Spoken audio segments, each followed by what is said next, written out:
Groupe Scolaire ACPL, ikigo cy'indashyikirwa abahanga mu gutanga uburere n'uburezi bufite ireme. Groupe Scolaire ACPL, ishuri rimaze kuba ubukombe kuko ubuhamya bwaryo bwivugira haba ku baharirera ndetse n'abaharererwa, ariko kandi mu Rwanda hose iri shuri rirazwi. Groupe Scolaire ACPL ryakira abana kuva mu mwaka wa mbere w'inshuke kugeza mu mwaka wa gatandatu w'amashuri abanza.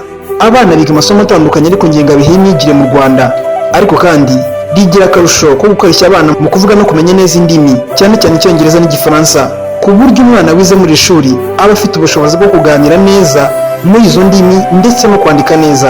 Hejuru y'ibyo kandi abana barererwa muri Groupe Scolaire ACPL bahabwa amahirwe mu mikino n'imyidagaduro itandukanye nk'imikino y'amaboko, volleyball, basketball n'ibindi, imikino njyarugamba, karate, kubyina ndetse no gukina ikinamico n'ibindi.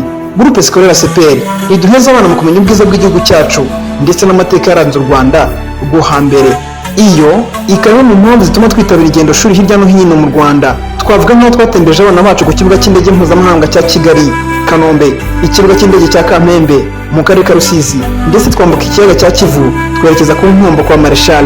Mu guhindukira nabwo twasuye inzu ndangamurage y'amateka y'abami mu Rukari ho mu karere ka Nyanza, ndetse n'inzu ndangamurage y'u Rwanda iri mu karere ka Huye. Mu kumenya ubwiza bw'u Rwanda kandi twanasuye bimwe mu byiza nyaburanga biri mu karere kacu ka Nyamagabe, nka parike y'igihugu ya Nyungwe, imwe mu zibumbatiye urusobe rw'ibinyabuzima byiganjemo inyoni z'amoko anyuranye, ibitera, inkende n'izindi nyamaswa zitandukanye nziza cyane. Twaruhukiye muri Golden Monkey Hotel, imwe mu zikunzwe cyane. Groupe Scolaire ACPL, abana bacu batsinda 100%. Umubyeyi utarerera muri iki kigo ndakurahiye yaracikanwe. Iki kigo giherereye mu karere ka Nyamagabe mu murenge wa Gasaka ahazwi nka Sumba, ni mu mujyi rwagati.